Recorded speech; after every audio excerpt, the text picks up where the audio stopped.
Audio 11। शारीरिक शक्ति, विचार शक्ति और मानसिक दृढ़ता प्राणायाम के प्रत्यक्ष चमत्कार हैं।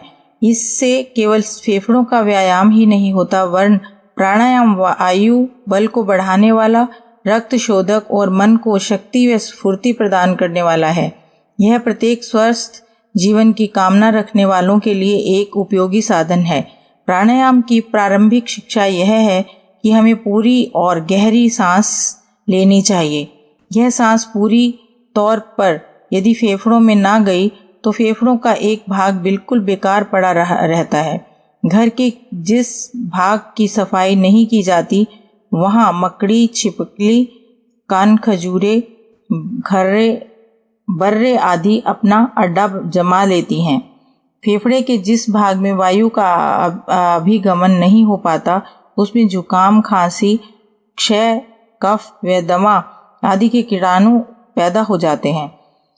धीरे धीरे वे वायु कोष्ठों में इस प्रकार अड्डा जमा लेते हैं कि उसका निकलना ही मुश्किल हो जाता है। भरपूर सांस लेने से फेफड़ों के सभी वायु कोटक हवा से भर जाते हैं। यह हवा हम अपनी ऑक्सीजन प्राण रक्त में छोड़ देती है और दूषित पदार्थ कार्बोलिक एसिड को चूसकर बाहर निकाल देती है। यह ऑक्सीजन तत्व खून के साथ मिलकर सारे शरीर का दौरा करता रहता है, जिससे शक्ति, स्वास्थ्य व आरोग्य स्थिर बना रहता है। शुद्ध खून का 1/4 भाग ऑक्सीजन होता है। इस मात्रा में यदि कमी पड़ जाए तो इसका पाचन प्रणाली पर हानिकारक प्रभाव पड़ता है। ऐसे व्यक्तियों की जठराग्नि मंद पड़ जाती है।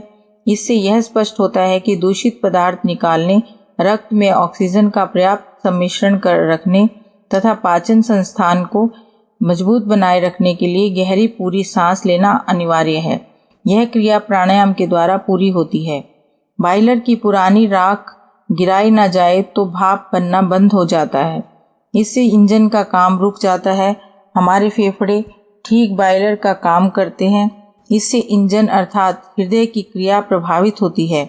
दूषित मल विकार जो रक्त के साथ हृदय से फेफड़ों में पहुंचाया जाता है, उसकी पूरी या गहरी सांस द्वारा सफाई ना कर दी जाए तो फिर वही अशुद्ध रक्त हृदय को लौट आता है। यह गंदगी धमनियों द्वारा शरीर में फैल जाती है और बीमारी, रोग व दुर्बलता के रूप में फूट पड़ती है।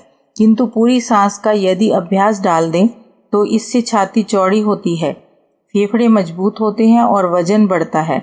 शुद्ध रक्त संचार से हृदय की दुर्बलता दूर होने लगती है। इसलिए प्राणायाम द्वारा गहरी सांस लेने का अभ्यास बना लेना स्वास्थ्य के लिए अतीव लाभदायक होता है।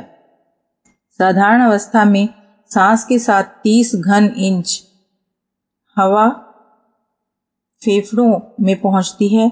इससे अधिक गहरी सांस लें तो कुल मिलाकर 130 घन इंच तक वायु फेफड़ों में पहुंच जाती है। किंतु सांस छोड़ते समय 100 घन इंच वायु छाती में रह जाती। इस प्रकार कुल 230 घन इंच की जगह शरीर में होती है। तात्पर्य यह है कि साधारण सांस की अपेक्षा 8 गुना सांस ली जा सकती है। इससे 8 गुना ऑक्सीजन शरीर को मिलेगा तो 8 गुना स्वास्थ्य का सुधार भी होगा ही।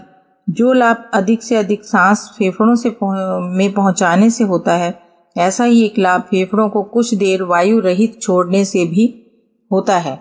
एक जर्मन यहूदी डॉक्टर का मत है कि इससे फेफड़ों के कीटाणु वायु ना मिलने से मर जाते हैं और कार्बोलिक एसिड के साथ मिलकर बाहर निकल जाते हैं। दूसरा अभ्यास नाक से सांस लेने का होता है। नाक से सांस लेने से वायु में मिले स्थूल गंदगी के कण नाक के छोटे छोटे बालों में रुक जाते हैं।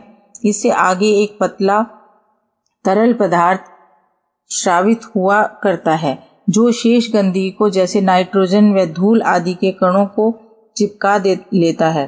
अब वायु पूरी तौर पर स्वच्छ होकर श्वास नली में प्रवेश करती है। यहाँ यदि वायु गर्म थी तो शीतल और अधिक शीतल थी तो गर्म होकर सामान्य और सह्य ताप में परिवर्तित हो जाती है। वायु अभिगमन का यह मार्ग जो नाक से मस्तिष्क के रास्ते फेफड़ों तक पहुँचता है, काफ़ी लंबा पड़ जाता है। इतनी देर में वायु का तापमान सह्य हो जाता है। इससे फेफड़ों में पहुंचकर रक्त शुद्धि के कार्य में उसे कोई बाधा नहीं पड़ती। पर मुंह से सांस लेने से गंदगी भी श्वास नली के रास्ते फेफड़ों में पहुंच जाती है और ताप भी शीतल गर्म जैसा कुछ भी था वैसे ही फेफड़ों को उत्तेजित करता रहता है। चेचक की बीमारी व जुकाम आदि से पीड़ित रहने वाले अधिकांश मुंह से सांस लेने वाले लोग होते हैं। प्राणायामों के अनेक भेद हैं। शीतली, शीतकारी, भ्रामरी, उज्जाई, लोम विलोम, सूर्यवेदक, प्राणाकर्षक तथा नाड़ी शोधन आदि अनेक प्राणायाम की विधियां भारतीय अध्यात्म ग्रंथों में भरी पड़ी हैं। इन सब का उल्लेख तो यहाँ संभव नहीं है, जो सर्वसुलभ और सर्वथा हानि रहित है, जिन्हें बालक, वृद्ध, स्त्री या पुरुष कोई भी कर ले। ऐसे ही प्राणाकर्षण प्राणायाम की विधि यहाँ दी जाती है।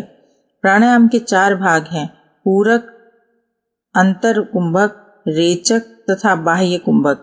सांस को खींचकर भीतर धारण करने को पूरक कहते हैं। यह क्रिया तेजी या झटके के साथ नहीं की जानी चाहिए। धीरे धीरे फेफड़ों में जितनी सांस भर सके, इस क्रिया को पूरक कहते हैं। अंतर कुंभक वायु को भीतर रोके रहने को कहते हैं। जब तक सरलता पूर्वक रोके रख सके उतनी ही देर अंतर कुंभक करते हैं। जबरदस्ती प्राणवायु को नहीं रोकना चाहिए। धीरे धीरे समय बढ़ाने का अभ्यास किया जा सकता है। वायु को बाहर निकालने को रेचक कहते हैं। पूरक के समान ही यह क्रिया भी धीरे धीरे करनी चाहिए।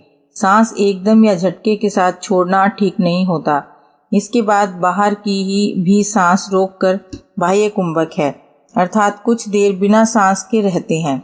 पूरक और रेचक के समय बाह्य कुंभक और अंतर कुंभक का समय समान होना चाहिए। अभ्यास करने के पूर्व किसी स्वच्छ, पवित्र व शांत स्थान पर आसन, तखत या कंबल आदि पर पूर्वाभिमुख बैठें। स्थान जितना ही एकांत हो उतना ही अच्छा है, ताकि बाहरी शोरगुल से अपनी एकाग्रता भंग ना हो। पालती मारकर सरल पद्मासन पर बैठिए। दाएं हाथ से अंगूठे रो नासिका के दाएं छिद्र को बंद कर बाएं से पूरक कीजिए। फिर मध्यमा तथा अनामिका उंगली से बाएं छिद्र को भी बंद कर अंतर कुंभक पूरा कीजिए। अब दाएं छिद्र से अंगूठे को हटाकर रेचक कीजिए। फिर दूसरी बार जैसी क्रिया की थी, दोनों नासिका छिद्र बंद करके बाह्य कुंभक कीजिए। यह आपका एक प्राणायाम हुआ। आरंभ में 5 प्राणायाम करें। धीरे धीरे आधा घंटा एक समय बढ़ा सकते हैं। स्वास्थ्य के साथ साथ प्राणायाम आत्मोन्नति का भी एक महत्वपूर्ण और उपयोगी साधन है। इससे प्राण साधना के साथ ही साथ चित्त की एकाग्रता, स्थिरता, दृढ़ता और मानसिक गुणों का विकास होता है। आगे चलकर प्राणायाम से प्राण पर नियंत्रण प्राप्त करते हैं और शरीरस्थ प्राणों को जागृत करते हैं। इनका स्वास्थ्य पर विलक्षण प्रभाव पड़ता है, जिसे एक प्रकार से चमत्कार ही माना जा सकता है। हमारे यहाँ इस संबंध में बड़ी तत्परता पूर्वक खोज की गई है।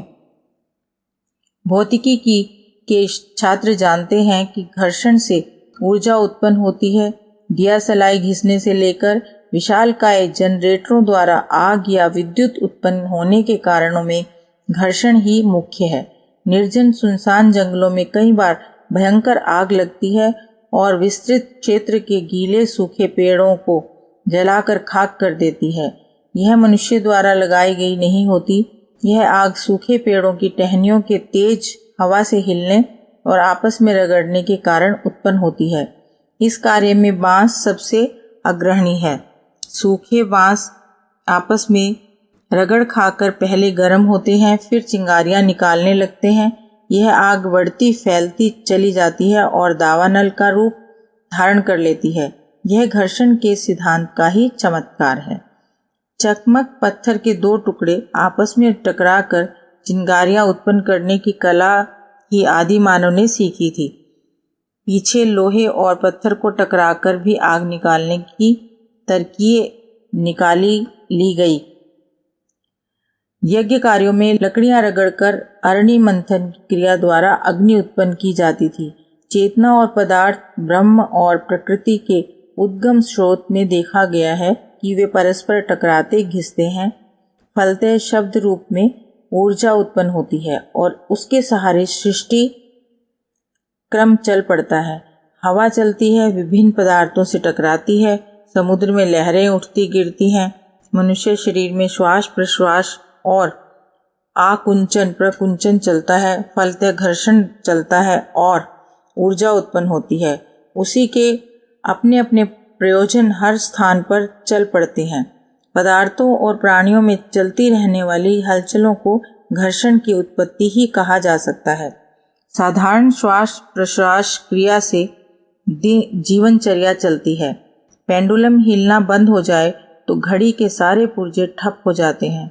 सांस रुकी तो मरण निश्चित है, घर्षण बंद तो जीवन भी समाप्त। सांस के साथ जीवन जुड़ा हुआ है, क्योंकि प्रत्यक्षतः ऊर्जा की उत्पत्ति उसी से होती है। यूं गहराई में जाने पर सहस्रार से उठने वाले विद्युत स्फुलिंग भी उसके मूल कारण समझे जाते हैं। वहाँ भी रुक रुक कर उछलने की क्रिया ही घर्षण उत्पन्न करती है। अधिक सशक्तता प्राप्त करने के लिए हमें अधिक ऊर्जा की आवश्यकता होती है। बड़ा कारखाना चलाने के लिए बड़ी मशीनें, गतिशील बना सकने वाली बड़ी मोटर फिट करनी पड़ती है। छोटी मोटरें तो छोटी मशीन ही चला पाती हैं। महत्वपूर्ण शारीरिक, मानसिक या आध्यात्मिक कार्य करने के लिए अधिक उच्च स्तरीय ऊर्जा की आवश्यकता पड़ती है। यह खाने पीने या आग तपाने जैसे प्रयत्नों से नहीं, वरन वहाँ से प्राप्त करनी होती है जहाँ चेतना और पदार्थ दोनों को प्रभावित करने वाली क्षमता का उद्गम है। कहना ना होगा कि यह आधार प्राण ही है। प्राण वह तत्व है जो अंतरिक्ष में जीवन और पदार्थ दोनों की संयुक्त शक्ति के रूप में प्रवाहित रहता है। शुद्ध चेतना ब्रह्म है, प्रशुद्ध प्रकृति ऊर्जा है। दोनों ही अपने मूल रूप में अपूर्ण हैं। प्राणी जगत की उत्पत्ति इन दोनों धाराओं के मिलने पर ही संभव होती है। इसलिए जीवधारियों को प्राणी कहते हैं। विज्ञान के बढ़ते हुए चरण परमाणु, परमाणु से तरंग, तरंग से ऊर्जा, ऊर्जा से क्वांटा तक जा पहुंचना है। इकालॉजी की मान्यताओं में क्वांटा को विचारशील होने की मान्यता अब तक मिलने ही वाली है। आकाश, आकाश में, हवा, हवा में, ईथर, ईथर में, एस्ट्रल तक की मान्यता मिल चुकी है। अब विज्ञान प्राण सत्ता के महासमुद्र को इस लिखित ब्रह्मांड में लहलहाता देखने की स्थिति में पहुंचने ही जा रहा है। प्राण तत्व का अस्तित्व तत्वदर्शी ऋषियों ने बहुत पहले ही जान लिया था। प्रकृति अनुदानों की सीमित मात्रा से काम चलते ना देखकर विशेष प्रयोजनों के लिए उसकी विशिष्ट मात्रा उपलब्ध करने का मार्ग भी खोज निकाला था। इसे उन्होंने प्राण विज्ञान का नाम दिया था। उसके प्रयोग प्राणायाम कहलाए। प्राणायाम का उद्देश्य सांस के मार्ग से अधिक मात्रा में प्राण तत्व को आकर्षित करना और आत्मसत्ता में धारण करके अधिक सशक्त बनना है। यहाँ सांस और प्राण का पारस्परिक संबंध तनिक और अच्छी तरह समझने की आवश्यकता है। मोटे तौर से हवा एक हल्की गैस है जो अंतरिक्ष की पोल में अपने हल्केपन के कारण तनिक तनिक से आघातों से ठोकरें खाकर इधर से उधर उड़ती उछलती फिरती है। इस हवा के अंतराल में बहुत सी महत्वपूर्ण एवं बहुमूल्य वस्तुएं समाई हुई हैं। दूध में घी रहता है पर दिखता नहीं। वनस्पतियों में प्रोटीन, क्षार, चिकनाई आदि रहते हैं। मांस के भीतर ढेरों प्रकार के रासायनिक पदार्थ रहते हैं। इन्हें विशेष विश्लेषण से ही जाना और विशेष उपायों से ही निकाला जा सकता है। इसी प्रकार हवा के भीतर भी बहुत कुछ पड़ा है। सांस लेते समय ऑक्सीजन, नाइट्रोजन आदि का रासायनिक सम्मिश्रण हमारे भीतर प्रवेश करता है। उसमें से जो आवश्यक है उसे शरीर सोख लेता है और भीतर से उत्पन्न कचरे को वापस लौटने वाली सांस में कार्बन डाइऑक्साइड गैस के रूप में बहा देता है। इस प्रकार सांस का विश्लेषण किया जाए तो प्रवेश करते और निकलते समय की उसकी स्थिति में रासायनिक सम्मिश्रणों की दृष्टि से भारी अंतर आ जाता है। भिन्न भिन्न स्थानों की जलवायु में जो स्वास्थ्य को प्रभावित करने वाली स्थिति होती है, उसका कारण इस रासायनिक सम्मिश्रण की मात्रा में न्यूनाधिक का अंतर होना ही है। पदार्थ ठोस, प्रवाही और वायुभूत बनता बदलता रहता है। पृथ्वी पर ठोस, पानी में प्रवाही और हवा में गैस रूप में पदार्थ की सत्ता बनी है। इतना समझने के उपरांत यह जानना सरल पड़ेगा कि हवा में ऑक्सीजन जैसे रासायनिक पदार्थ ही नहीं, उसके गहन अंतराल में प्राण तत्व की प्रचुर सत्ता भी विद्यमान रहती है। यह सांस के साथ अनायास ही शरीर में प्रवेश करता रहता है। शरीर उसमें से काम चलाऊ मात्रा सोखता भी है। सांस के घर्षण से ऊर्जा की उत्पत्ति और हवा के साथ धुले हुए ऑक्सीजन जैसे रासायनिक पदार्थों की ही नहीं, प्राण शक्ति की उपलब्धि का भी लाभ मिलता रहता है। जीवन का आधार सांस पर अवलंबित कहा जाता है। इसके पीछे घर्षण एवं प्राण अनुदान से अभिष्ट ऊर्जा की उपलब्धि का तथ्य ही काम कर रहा होगा। प्राणायाम में सांस की गति में असामान्य व्यतिक्रम निर्धारित है। इसमें घर्षण का असामान्य क्रम उत्पन्न होता है और उसकी प्रतिक्रिया निर्वाह की आवश्यकता पूरी करने से आगे बढ़कर शरीर में विशेष हलचलें उत्पन्न करती हैं। वे असामान्य हलचलें जैसे प्रसुप्त संस्थानों को जगाती हैं, जो सामान्यतया निर्वाह क्रम में तो अधिक आवश्यक नहीं होते, पर जागृत होने पर मनुष्य में विशेष स्तर की अतिरिक्त मात्रा में विशेष क्षमता प्रदान कर सकते हैं। प्राणायाम सांस की गति को तीव्र करना नहीं, उसे तालबद्ध और क्रमबद्ध करना है। इस ताल, लय और क्रम के हेरफेर के आधार पर ही अनेक प्रकार के प्राणायाम बने हैं और उनके विविध प्रयोजनों के लिए विविध प्रकार के उपयोग होते हैं। प्राणायाम के समय साधक को अपनी विशिष्ट संकल्प शक्ति का, श्रद्धा भावना का, मनोबल का प्रयोग करना पड़ता है। इसी आकर्षण से सांस में प्राण तत्व की अधिक मात्रा अंतरिक्ष से खिंचती और घुलती चली जाती है। प्राणायाम में श्वास क्रम की विशेष प्रक्रिया और साधक की संकल्प शक्ति का समावेश होने से यह सामान्य सांस लेना ना रहकर विशिष्ट ऊर्जा की उपलब्धि का विशेष आधार बन जाता है। घर्षण के महत्व को हमें और भी अच्छी तरह समझ लेना चाहिए। क्रिया सामान्य है, पर उसकी प्रतिक्रिया से ऊर्जा की उत्पत्ति असामान्य है। चलती रेल के पहियों की चिकनाई समाप्त हो जाती है और अन्य किसी कारण उसमें घिसाव पड़ने लगता है, तो उतने भर से उत्पन्न होने वाली गर्मी पहिए के धुरे तक को गला देती है और दुर्घटना की स्थिति बन जाती है। आकाश में कभी कभी प्रचंड रेखा बनाते हुए तारे टूटते दिखते हैं। यह तारे नहीं, उल्का पिंड होते हैं।